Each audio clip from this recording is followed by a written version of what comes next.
Chapter 5. Chaos. What a perfect specimen of a witch. She had black hair that fell to her shoulders in a mess of curls and bright blue eyes. She was covered in tattoos and leather. Exactly my kind of witch. She figured out how to return me to my mortal coil. Oh, I was going to have so much fun as soon as I married and bedded her. She glared at the insignificant little hedge witch, who was blasted back when I rose again, and flipped her the middle finger. That is not your Uncle Seth. You'd better find some honesty and quickly, or I won't just ban you from my library. I'll curse the shit out of you. Oh, she was the perfect bride. There must have been some trickery involved in raising me. But deception was everything when it came to me. She wouldn't have been able to do it unless she was powerful. I scratched my chin. Technically, the little hedge witch didn't totally deceive her. There was a time when I was known as Seth, or Set, if you like. I'm not her uncle, though. My spawn would have been far more powerful. Oh, shut up! She yelled. Now I was the recipient of her middle finger. Yes, this was definitely my new wife. No one else would dare. How charming. We could remake the entire universe. The little hedge witch was stammering and thought she had some claim over me. It was me who raised you. I command you to come with me. I snapped my fingers and turned her into a cockroach. Her voice irritated me, and she was not the one responsible for bringing me back. This magnificent vision in leather, who just stomped on my new pet cockroach, was. I don't do favors. Who the fuck are you? My witch demanded. I strode over to her and stood so close that I pressed my chest against hers.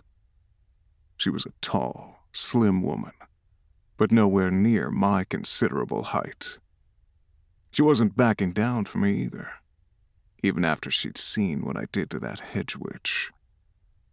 I knew things had invariably changed since I last occupied a body and walked the earth. But one thing never changed.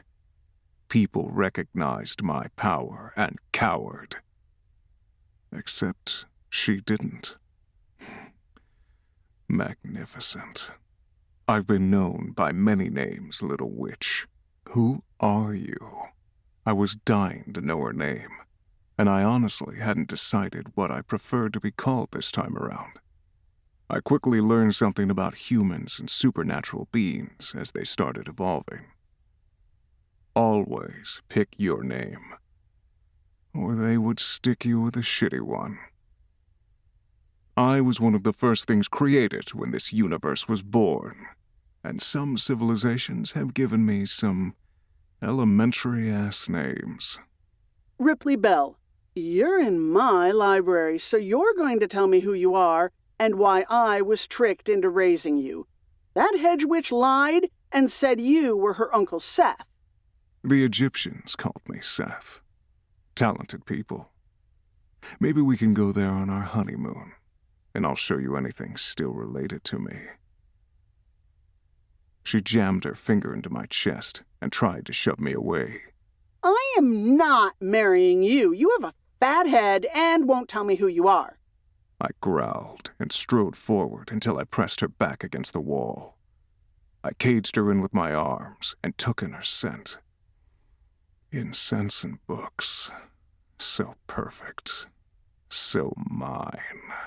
I am Chaos, Ripley Bell, and you will be my queen.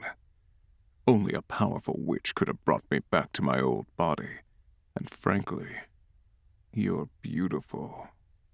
We will wed and have many sons. She placed her hands on my chest and tried to shove me away, but I wasn't going anywhere. Why was she fighting this? When I was on Earth before, I only had to nod my head and women fell into my bed. Did this have something to do with her considering my head is not proportional to my body? My physical form was perfection incarnate, but I could shrink it if it pleased her. Well, chaos doesn't work like that anymore. They allow women to have opinions about who they marry. Men have to work for it now, instead of having women sold to them like property for them to abuse. I'm not marrying anyone unless I love them, and I don't even know you. Oh, well, that part was simple. I might be chaos, but most people loved me. I just romance her. As soon as I woke, I understood things would be different.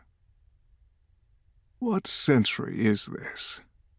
I've been off playing in the ether and not caring about this world since people were unkind enough to entomb my vessel. I'm sure it's been long enough to forgive them. I mean, you were kind enough to bring my body back. It's the 21st century, and they tricked me into bringing you back. Two men I don't trust were showing a lot of interest in primordial gods, and one of them has a history of getting witches to do his bidding. Why any self-respecting witch would give him the time of day after having him in their bed is beyond me. But someone wanted you back to use you for something. The 21st century? Wow. I'd been off in the ether for a long time. Gods can pout like children when we want to. I could have come back at any time. But it was an affront that supernaturals and humans had worked together so diligently to entomb me because they lacked the understanding to appreciate that chaos was a part of life. I wasn't even the one that caused their stupid war. But everyone wanted to blame me when the shit hit the fan. I just tossed my hair over my shoulder and laughed. I wasn't the only one to abandon Earth for the ether. Our disinterest in this planet had turned people so ignorant. I was created well before this planet, Ripley Bell. There's not a single creation on this planet with the ability to do that. Though I would afford you the luxury of the illusion you could, as my wife. We are not getting married, buddy. This witch was so amusing. I loved that she denied me right to my face. It was refreshing, invigorating. I've taken plenty of lovers, but never a wife, not even from among my fellow gods. Goddesses were just so high maintenance, and I'd never met any other woman I wanted to claim. Ripley Bell was a challenge, and I loved it. She was powerful enough to pull me from the ether and restore my vessel. My god mojo seemed totally lost on her. She wasn't falling at my feet like literally every other woman on this planet I'd bedded before. In fact, I got the distinct feeling she was wholeheartedly annoyed by this entire situation. I respect that, but I'm telling you this now. One day, you will fall in love with me and be my wife, because I will earn it. She just glared at me, snapped her fingers, and I was suddenly clothed. We'd had this entire conversation with me wearing the remnants of old rags. She might be irritated with me now, but I saw her peeking.